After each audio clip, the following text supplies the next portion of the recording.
Recently, I was having dinner with a group of fellow female freelancers, and one of them asked us each to indicate if we wanted to be president of the United States. It was just before the election. And what we do if we were. Now, among the 10 or so very accomplished entrepreneurial women, almost none of us wanted to be president. But we were full of ideas about what we'd do if we were. Lower taxes on small businesses, universal health care, less money in politics.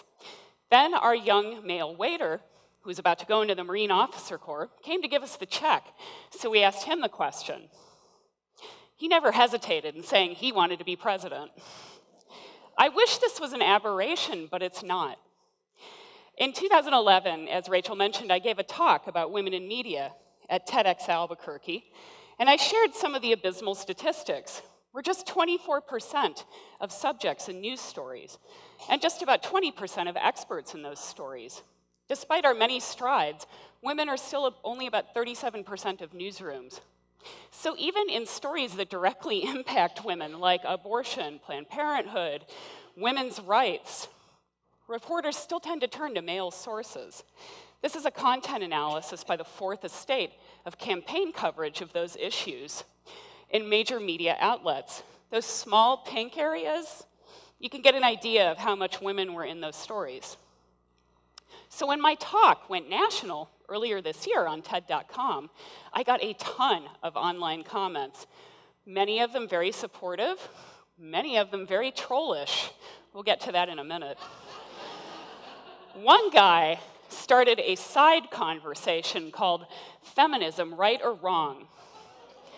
So when he said he was also in media and he had trouble getting women to talk to him for stories, I really didn't take it that seriously. But then there was this by a female journalist. Perhaps as women get more used to seeing other women appearing in the media, they'll be less likely to turn down the opportunity to contribute. Often at the moment, women decline, saying, but I've got nothing to say. Rare is the male contributor who fends us off with this response. I heard similar things from members of my Journalism and Women Symposium group.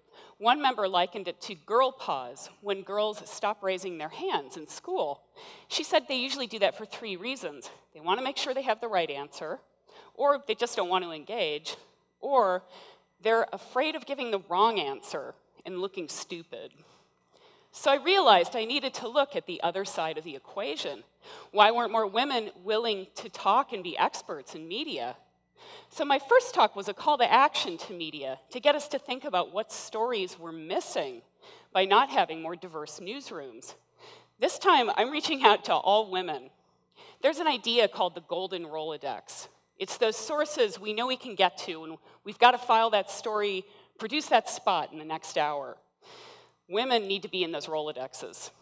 And one way to do that is to get their voices out there. For example, the Op-Ed Project trains women to contribute to commentary forums. It also does an annual byline survey. The good news is the numbers are getting a little better, but women still wrote less than a quarter of the bylined commentaries in traditional media, the big daily newspapers. They wrote a few more, about a third, in newer online media. They definitely wrote more in so-called pink topic areas like food. Now, I am not knocking food as an important story, but for example, columns on politics, the numbers are pretty low. For columns on economics, only 11% of the bylines were female, which must be one reason that women get so much blowback if they dare stray into those areas. Case in point, Laurie Penny. She's a columnist for The Independent, a large daily paper in London. She decided to go public last year and share with readers exactly what kind of email she and other female columnists get on a regular basis. You come to expect it as a woman writer, particularly if you're political. You come to expect the vitriol, the insults, the death threats. After a while, the emails and tweets and comments containing graphic fantasies of how and where and with what kitchen implements certain pseudonymous people would like to rape you cease to be shocking and become merely a daily or weekly annoyance.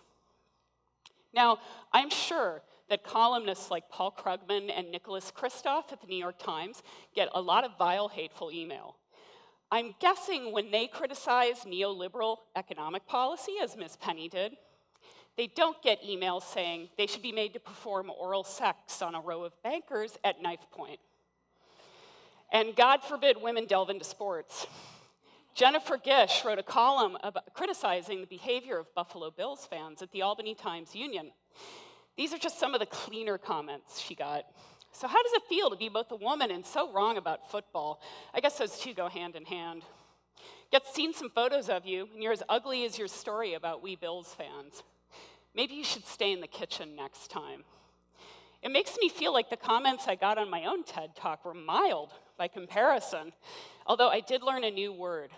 Misandric means man-hater, which I'm not, by the way, despite these comments. Ms. Kamerick never has the courage to come out and say that she believes men are inferior and deserve oppression. Feminism has a corrosive effect on society. It screws with the natural order and encourages abusive behavior in women. No one sat down and created our economic system. It evolved over time. Statistically, women quit their careers to have babies. They also statistically miss work on a 28-day cycle. Even our mascot for the Journalism and Women's Symposium came under fire. I'd like to point out the mascot chosen to represent this women's organization is a shark wearing lipstick, a cold, efficient, remorseless killer wearing lipstick. Gosh, we just thought it was a fun riff on our acronym, JAWS. So yeah, I understand, given what can happen when women do put their voices out there, many would prefer to just fly under the radar. That makes it even more important that we speak up. Why? There's been a lot of chatter lately about the end of men and the coming matriarchy. And yes, we had a historic election, 20 women in the Senate, it's a record.